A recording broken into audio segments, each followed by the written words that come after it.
Hello everyone, my name is Dee and welcome to Books and Quirks.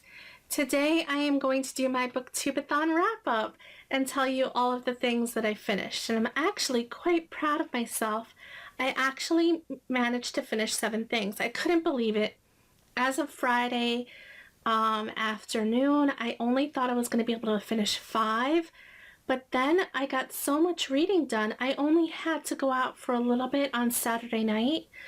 But otherwise, I just plowed through a bunch of books. One of them was a graphic novel, so that really that really helped get me to that 7 mark. But I couldn't believe it. I was so proud of myself. I never would have thought I could have gotten through 7 books, but I did. So especially with my work schedule. So I only managed to do one of the video challenges, but I didn't think I would be able to do any.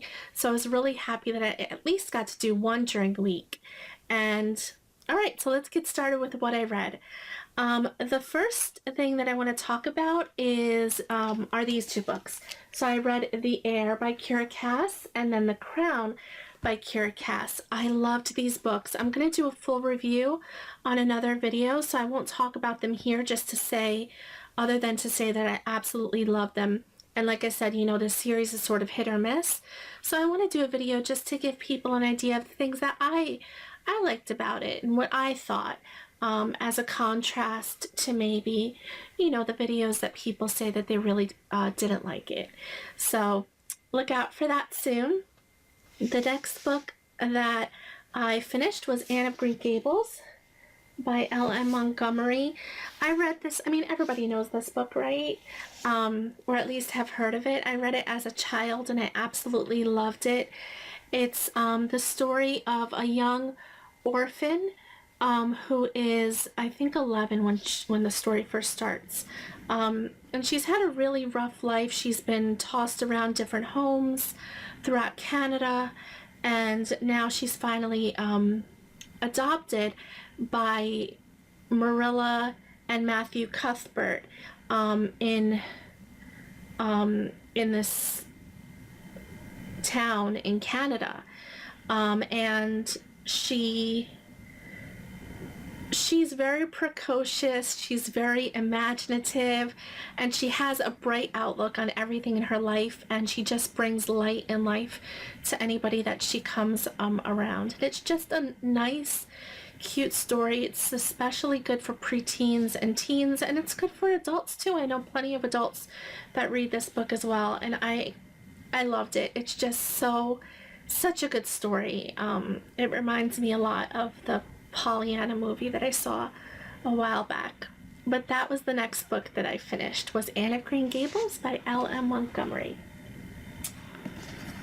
Okay, the next book that I finished was Everland by Wendy Spinell.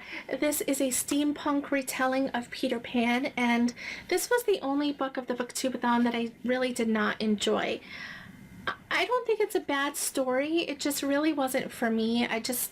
I'm too attached to the Disney version of Peter Pan, and this steampunk retelling was just really strange, and I don't know, I found a lot of it very strange, and I didn't really enjoy the new imagining of Tinkerbell and Wendy and Peter and Hook and all of those things. I just didn't really enjoy this, but I think that, you know, if you really love Peter Pan and if you love steampunk, I think you will really like this book. It just wasn't my cup of tea, and I actually just couldn't wait for it to be finished with so I can go on to another book. This was actually the first book that I read during Booktubeathon. The next book that I read, I don't have the physical copy with me because actually as soon as I read it, I lent it out, and that is Emma, which is a modern day retelling of the famous Jane Austen novel Emma, and it's by Alexander McCall Smith, and it was actually a very true retelling. I'm a huge fan of Jane Austen. I know not a lot of people are, but I am personally, and I absolutely loved the retelling. It was very, very true to the original story. Basically, it just took the original Emma, put it in a new book, you know, almost, you know, they talk the same and everything, and just, you know, tweaked a little here and there to put it into modern times. So it takes place in the modern era, and instead of carriages there's cars, instead of letters there's more email and things like that. But you know, everything about the story was still very much the original Emma. In fact, quite a lot throughout reading the book, I forgot that it was set in modern times, except for the few references here and there. But I enjoyed it nonetheless. The next book that I finished was Torn by K.A. Robinson.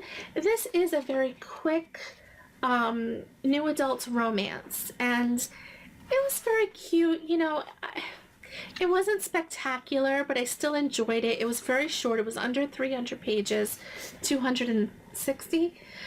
So this is one of the reasons why I also got to that 7 mark, because I flew through this in one sitting. I think I finished it in like 4 hours.